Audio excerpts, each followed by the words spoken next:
Bismillahirrahmanirrahim. Assalamualaikum warahmatullahi wabarakatuh.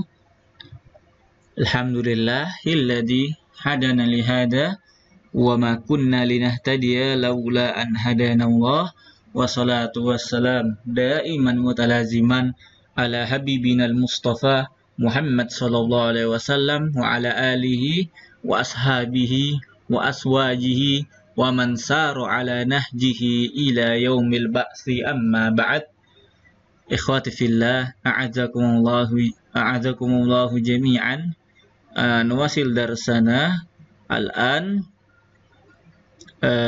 Waqafna inda al-fasli ar-rabi. Ya, alhamdulillah kita sudah sampai ke bagian yang keempat ya dari bab 3 Asmaul Husna.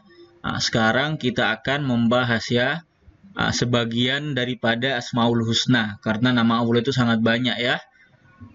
Tidak terbatas 99 ya. Ingat, tidak terbatas 99. Nah, yang disebutkan di buku ini hanya tis'ah. Berapa tis'ah? 9 ya. Kita baca tafarradal khaliq ta'ala bismillahi an jami'i khalqihi. Allah ini maha esa dalam kholik. Kholik ini artinya pencipta ya. Hanya Allah pencipta di dunia ini. Ini merupakan nama Allah ya, kholik. Artinya pencipta. Tidak ada makhluknya yang bisa menciptakan. Bahkan malaikat pun tidak bisa menciptakan. Di hadis dikatakan malaikat itu hanya meniupkan ruh ke dalam janin yang ada di ibu kita ya. Wa khassa bihi nafsahu. Namanya kholik ini khusus untuk Allah Ta'ala. Walahu asma katsirah wa azimah. Di buku ini dikatakan namanya sangat banyak, tidak terbatas 99. Ingat ya, dicatat baik-baik dan diingat, tidak terbatas. Adapun yang hadis 99 itu nama yang diketahui dalam Al-Quran, karena Nabi pernah berdoa dengan nama, bertawasul ya dengan asma Allah yang beliau ketahui dan beliau tidak ketahui. Ini menandakan nama Allah itu sangat banyak. Bahkan Nabi pun hanya diberitahu sebagian ya. Ini nama-nama Asmaul Husna ini merupakan nama-nama tuhmadu wa tumdah, yang sangat terpuji dan mulia ya. Insya Allah kita akan bahas di sini. Kita ambil poin pentingnya aja ya. Sama Allahu biha nafsuhu wa ja'ada karoha fil Qur'anil Karim. Ini dia. Nama Allah itu Allah yang menamakan dirinya sendiri. Tidak ada ulama yang berpendapat ya. Pendapat ulama bahwasanya nama Allah ini tidak ada ya. Semuanya Allah namakan sendiri, baik di dalam Al-Qur'an maupun di hadis Nabi ya. Walaupun hadis perkataannya Nabi, tapi hadis itu merupakan wahyu ya. Wahyu dari Allah Subhanahu wa taala. Kata Allah, wa ma yantiqu anil hawa. Nabi itu tidak berkata dengan hawanya, dengan keinginannya sendiri, tidak berkata dengan hawa nafsunya. In huwa illa wahyu yuha. Kecuali beliau berkata dengan wahyu yang telah Allah wahyukan kepadanya. Di antara ini dia dalilnya surah Thaha ayat 8. Allahu la ilaha illahu. Allah yang tidak ada Tuhan yang berhak disembah selain Allah. Lahul asmaul husna. Dan Allah memiliki asmaul husna ya. Akan disebutkan sebagian di dalam buku ini. Ini dia, kita pindah ke atas dulu. Yang pertama Al-Aziz. Al-Aziz ini kalau di bahasa Indonesia kan artinya yang maha perkasa ya. Dicatat yang maha perkasa. Al-Aziz, kuat perkasa ya. Kita pindah ke bawah. Al-Aziz fil lugha huwa al-quwwah wasyiddah wal ghalabah war raf'ah wal imtina'. Secara bahasa itu Al-Aziz itu maknanya kuat, perkasa, mengalahkan segala musuhnya. Apa ini? Raf'ah, yang terangkat, dan yang tinggi kedudukannya, wal imtina', yang menahan. Ini bisa juga Al-Aziz itu diartikan kemuliaan ya. Tapi kalau di buku-buku Asmaul Husna itu namanya yang maha perkasa ya. Wa ta'ziz huwa taqwiyah. Ta'ziz artinya memperkuat. Wal aziz ismun min asma'illahi al-husna. Nah, ini al-aziz merupakan apa namanya, nama daripada nama Allah. Nah, salah satu asmaul husna. Huwal khotir allazi ya apa ini yukillu wujuduhu misluhu. Yakillu wujuduhu misluhu, yang tidak ada seseorang pun yang aziznya seperti Allah, yang kuatnya tidak ada seseorang pun yang kekuatannya sama seperti Allah ya. Watastaddul haja ilaihi, yang mana manusia itu sangat membutuhkan Allah Subhanahu wa taala. Wa yas'ubul wusul ilaihi, sangat susah sampai kepadanya. Wa idza lam tajtami'u hadhil ma'ani salas lam yutlaq alaihi ismul aziz. Nah, ini dia makna yang tiga tadi ya.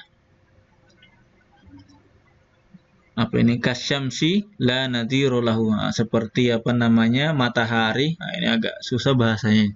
Seperti matahari, tidak ada yang seperti matahari. Wa nafa minha azim wal haja sadida ilaiha. Nah, matahari itu sesuatu yang sangat besar ya, dan memiliki banyak manfaat, dan semua makhluk itu butuh kepada matahari, tidak hanya manusia ya, tumbuhan pun butuh, hewan, binatang. Wal aziz dzul izza allazi la yuqhar.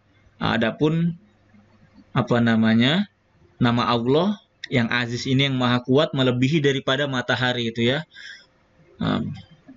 Matahari tidak dinamakan al-aziz ya, karena yas'ubu usul ila masyahidatiha.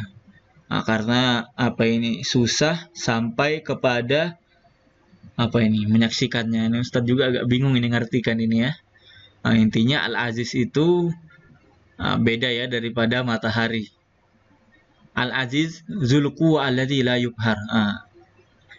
Al-Aziz bermakna yang perkasa, yang tidak bisa dikalahkan. Itu Allah Subhanahu wa taala, maha kuat, maha perkasa, tidak bisa dikalahkan. Wa ghalibu kulli syai' fi qoulihi ta'ala, dan Allah mengalahkan segala sesuatu. Kalau sudah Allah mau membinasakan suatu kaum, gampang ya. Lihat kaumnya Nabi siapa, Nabi Nuh, Nabi Lut, Yahudi, kalau mau dibinasakan tuh gampang oleh Allah Subhanahu wa taala. Ini dalilnya di surah Al-Munafikun, walillahil izzatu walirasulihi walakinal munafikuna la, dan Allah memiliki izzah, kemuliaan ya, apa, perkasa ya. Kemuliaan, perkasa juga salah satu maknanya. Fal izzatu huna lillahi tahqiqan wa li rasulihi fadlan. Adapun izzah, kemuliaan di sini ialah bagi Allah itu yang sesungguhnya, dan Rasul itu hanya tambahan. Artinya Rasul juga punya kekuatan, punya keperkasaan, punya kemuliaan, tapi tidak sama dengan Allah Subhanahu wa taala ya. Walil mu'minina bi barakati imanihim wa bi rasuli sallallahu alaihi wasallam. Manusia biasa juga punya kayak kita ini, orang-orang yang beriman, punya keperkasaan, punya iman, tapi apa namanya, keperkasaan, kemuliaannya tidak sama dengan Allah Subhanahu wa taala. Kemudian kita lanjut, makna yang apa namanya selanjutnya, yang kedua, asma Allah ialah Al-Ghaffar atau juga Al-Ghafur. Ini kurang lebih ya artinya. Al-Ghafar fil lughah al-ghufru wal ghufran. Dalam asal katanya Ghafar ini, ghafara yaghfiru, artinya pengampun ya. Dicatat Al-Ghafar artinya pengampun ya, maha pengampun. Wal ghufran as-satr. Ini asal katanya ghufur itu menutup ya. Wa kullu syai'in satarahu faqad ghafartuhu. Ini asal katanya itu Al-Ghaffar itu maha menutup. Kalau sesuatu sudah ditutup itu berarti sudah diampuni oleh Allah Subhanahu wa taala. Contohnya misalkan ini ada masalah di antara keluarga ya.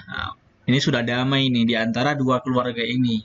Jadilah masalah itu sudah ditutup ya, tidak ada masalah lagi. Artinya masalah itu sudah dimaafkan ya, atau sudah diampuni. Itu dia. Makna asalnya as-satar, yaitu yang maha yang menutup ya. Kalau sudah ditutup suatu masalah, berarti sudah damai atau sudah dapat pemaafan dan pengampunan. Itu asal kata bahasa Al-Ghafar ya. Wal Ghafar min asma'illahil husna hiya satruz dzunub. Ini dia. Al-Ghafar itu salah satu asmaul husna yang memiliki makna mengampuni dosa, maha pengampun. Nah, apa yang diampuni yaitu dosa-dosa hambanya.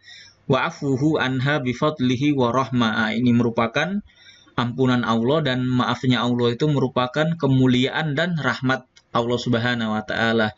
La bitaubatil ibad wa ta'atihima. Tidak hanya dengan taubat dan ketaatan, artinya Allah bisa mengampuni walaupun kita tidak bertobat ya. Tapi lebih utama ketika kita bertobat kepada Allah Subhanahu wa taala, karena mungkin ada suatu amalan yang kita lakukan yang mana amalan ini bisa menghapuskan dosa kita.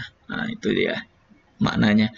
Wa huwallazi asbala satar an dzunub fid dunya wa tajawwazu an uqubatihi fil akhirah. Ini Allah maksud dari makna Ghafar ialah mengampuni dosa-dosa hambanya yang diperbuat di dunia, dan Allah Subhanahu wa taala menyelamatkan hambanya dari hukuman ya atau azab di hari kiamat kelak. Ini salah satu makna Al-Ghafar.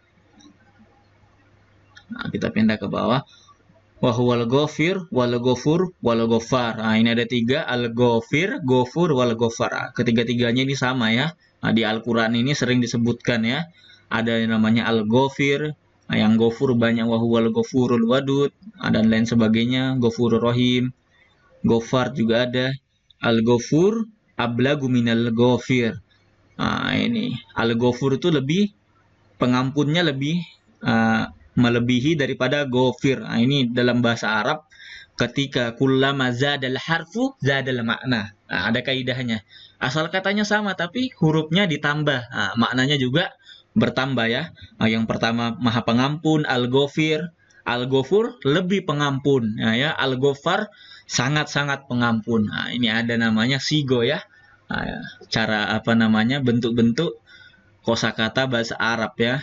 Ada wazannya. Kalau bentuknya seperti ini, Maha Pengampun, lebih pengampun, sangat pengampun. Insya Allah nanti antum belajar ya. Wa anna awalu satrillahi 'alal ibad an ja'ala maqabihi badanihi masturafi batni. Ini salah satu bentuk pengampunan Allah, maha penutupnya Allah daripada dosa-dosanya, yaitu Allah menjadikan badan kita ini tertutup daripada yang di dalam perut kita. Artinya Allah tutup ya aib-aib atau keburukan yang ada di dalam badan kita ini. Kalau kita lihat secara zahir badan kita, kulit kita ini nggak ada apa-apa bagus ya. Coba dibuka perut kita itu, dilihatkan ususnya, apalagi lambungnya, itu merupakan aib ya, merupakan keburukan dalam badan kita. Ngeri kita lihat, coba lihat video. Perut dibelah, dilihatkan ususnya, jantungnya, pasti ngeri ya. Salah satu bentuk maha ghafurnya Allah, maha penutupnya Allah, maha pengampunnya Allah, yaitu dijadikan isi dalam perut kita ini tertutup ya. Kok coba bayangi kalau isi kita ini, kulit kita transparan, coba kelihatan ususnya, pasti mengerikan ya, jijik ya. Wa ja'ala khawatiru wa wa iradatuhul qabihya fi a'maqi qalbi wa illa maqtatahun nas. Dan Allah menjadikan juga niat-niat buruk di dalam hati kita itu tersembunyi ya, tidak terlihat. Fasatarallahu auratahu. Allah menutup aurat kita ya. Keburukan-keburukan kita Allah tutup. Wa yambaghi lil abdi at-ta'dibu bi adabil ismi al-azima. Wajib bagi seorang yang beriman itu untuk mengamalkan nama Allah ini ya, Al-Ghafar, yang maha pengampun dan penutup dosa. Bagaimana pengamalannya? Ini dia, kita pindah dulu ke atas. Bentuk pengamalannya ialah fayasturu uyuba ikhwanihi wa ya'fu anhum. Dengan kita ini maha seperti Allah. Kalau pengampunan kita sama Allah itu beda ya. Sebesar apapun dosa kita yang lakukan, Allah maha mengampuni ya.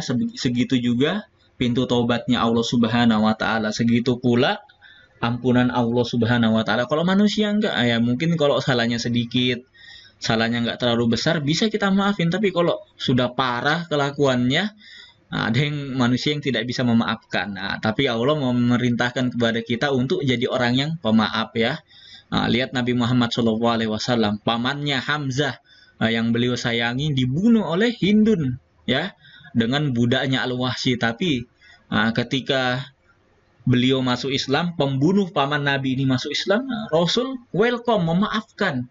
Nah, seperti itu pula kita ya, wajib bagi kita memaafkan. Memang berat ya, berat sekali memaafkan itu, apalagi kalau dosanya udah besar sekali ya sama kita. Dulu dia sering mukuli kita, dulu dia sering ngambil uang kita, dulu dia sering apa? Sering jahili kita. Memang aduh, susah memaafkan, tapi ada apa namanya? Di situ ya, pahala yang sangat besar ketika kita mau memaafkan kesalahannya orang. Kemudian yang kedua, bentuk pengamalan dari Al-Ghafar ialah menutupi aib seseorang. Jangan gibah ya. Dia ini pernah gini gini gini, pernah gini gini, dia ini orangnya sepertinya enggak. Jangan membicarakan keburukannya orang. Karena dalam ayat dikatakan, ayuhibbu ahadukum an ya'kula lahma ahihi mayitan. Kalian maukah kalian memakan bangkai saudara kalian? Itu perlu kata Allah di dalam Al-Qur'an ya, surah Al-Hujurat. Orang yang suka gibah, membicarakan aib ya, kejelekannya orang, seperti mereka yang memakan daging bangkai yang busuk ya. Maka dari itu kita jangan membicarakan keburukan seseorang. Dan diantaranya ialah, ini ada hadis yang membicarakan tentang istighfar ya. Salah satu pengamalannya juga kita berbanyak istighfar ya, perbanyak memohon ampun, karena kita tahu Allah Maha Pengampun, maka mintalah pengampunan Allah Subhanahu wa taala. Di sini ya, ja'alallahu lahu min kulli hammin farjana. Dengan beristighfar itu bisa menjadi jalan keluar ketika kita di dalam masalah. Ini ada, Masya Allah, fadilahnya istighfar ya. Ketika antum banyak masalah, ada masalah keluarga, ada masalah ekonomi, ya, antum punya masalah duit, ya, orang tua belum bisa ngirimin duit, perbanyak istighfar. Insya Allah Allah akan berikan antum rezeki yang tidak terduga-duga ya. Sementara tapi ya antum harus di samping beristighfar, harus juga bertakwa ya. Menjalankan perintah Allah Subhanahu wa taala, jangan banyak berbuat dosa. Itu salah satu yang membuat kita mengundang rezeki kepada kita, yaitu istighfar dan bertakwa ya. Kemudian ya, ini yang terakhir kita bahas pada hari ini, yaitu Al-Fattah ya. Al-Fattah dari salah satu nama Allah Subhanahu wa taala. Ini Al-Fattah, segala secara bahasa berarti yang maha membuka ya, atau yang maha menaklukkan. Ini lawannya Al-Golak ya, Golik kalau nggak salah, ini yang lawan daripada penutup. Fatah itu artinya yang maha pembuka, wa huwa aidon an-nasr. Makna lainnya ialah yang maha menolong atau maha menaklukkan. Ini banyak namanya Al-Fattah ini, yang maha pembuka, yang maha penakluk, yang maha penolong ya. Wal istiftah huwa il-intisar. Istiftah artinya pertolongan. Wal fattah mubalagho fi fatwa. Ini isi mubalagho dari al-fath. Wa kullaha min asma'illahi ta'ala. Ini merupakan nama Allah Subhanahu wa taala. Ini dia makna al-fattah tadi secara bahasa ya, maha pembuka, maha penakluk, maha penolong. Secara istilah wallazi bi'inayatihi yanfatihu kullu muglaq. Ini dia al-fattah secara istilah ialah yang maha yang maha membuka segala sesuatu yang tertutup dengan inayah, dengan pertolongan atau dengan perhatiannya ya. Wa bihidayatihi yankashifu kullu mushkilah. Dengan hidayah Allah Subhanahu wa taala, petunjuk Allah, segala sesuatu akan terselesaikan ya. Fataratan yaftahul mamalik li anbiya'ihi. Kadang-kadang seorang raja itu membuka nabinya. Fataratan yarfa'ul hijab an qulubi awliya'i wa yafta. Ini maksudnya seorang nabi itu memberikan hidayah ya, membuka hati para raja-raja. Dan kadang-kadang pula mengangkat hijab dari auliyanya wa yaftalun abwa bila malakutus sama.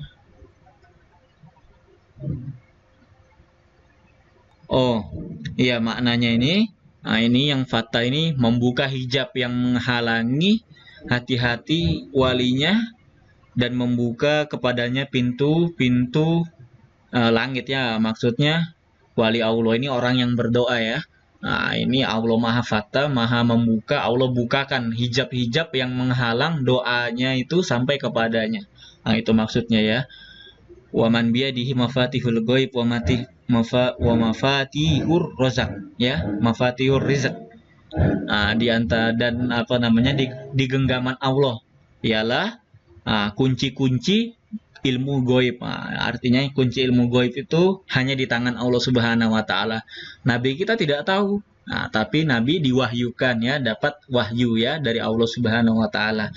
Wa mafatihur rizq. Allah juga memiliki kunci-kunci rezeki. Antum tinggal bertakwa aja kepada Allah Subhanahu wa taala. Bertakwa serta mengambil asbab ya, bekerja sehingga bisa membukakan rezeki. Wa subhanahu yaftahu lil asin abwaba maghfirah, dan Allah Subhanahu wa taala membukakan bagi orang-orang yang bermaksiat pintu-pintu ampunan, pintu-pintu tobat. Wa yaftahu abwaba rizqa lil ibad, dan Allah juga membukakan pintu-pintu rezeki bagi hambanya yang bertakwa serta senantiasa beristighfar kepada Allah Subhanahu wa taala. Demikian pelajaran kita pada hari ini, mudah-mudahan bermanfaat bagi kita semua. Hadanallahu wa iyyakum, subhanakallahumma wa bihamdika, asyhadu an la ilaha illa anta, astaghfiruka wa atubu ilaik. Wassalamualaikum warahmatullahi wabarakatuh.